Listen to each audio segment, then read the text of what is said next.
حکایات بہو۔ ایک وزیر کے دل میں ذوق الہی پیدا ہوا اور اس نے بادشاہ کی خدمت وزارت چھوڑ کر راہ فقر اختیار کر لی۔ ایک مدت کے بعد بادشاہ کی اس سے ملاقات ہوئی تو اس نے پوچھا، تم نے میری ملازمت کیوں چھوڑی؟ وزیر جو اب تک درویش بن چکا تھا اس نے نعرہ مارا اور کہا، اے بادشاہ، تجھ میں 5 باتیں تھیں۔ ایک یہ کہ تو نے میرے سامنے کھانا کھاتا تھا لیکن مجھے نہیں کھلاتا تھا۔ اب میں اس خدائے پاک کی خدمت میں ہوں جو خود نہیں کھاتا مگر مجھے کھلاتا ہے۔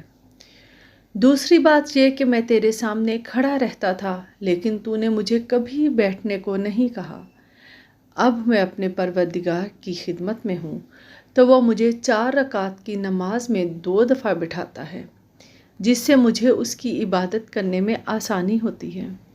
تیسری بات یہ کہ تو رات کو سوتا تھا اور میں تیری حفاظت کے لیے جاگتا تھا۔ تم نے کبھی نہیں کہا تھا کہ گھڑی بھر تم بھی سو لو۔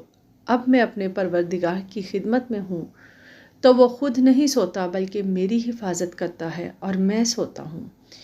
چوتھی یہ کہ میں ہر وقت ڈرا رہتا تھا کہ کہیں تم مر نہ جاؤ۔ اب میں اپنے پروردگار کی خدمت میں ہوں جسے خود مرنا نہیں اور مجھے اس نے اپنے ذکر سے حیات جاوداں بخش دی ہے۔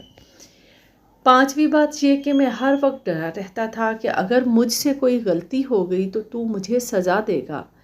میں اب اپنے پروردگار کی خدمت میں ہوں تو مجھے ایسا کوئی خطرہ نہیں ہے۔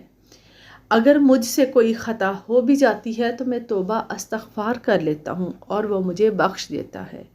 حضرت سخی سلطان بہو رحمۃ اللہ علیہ۔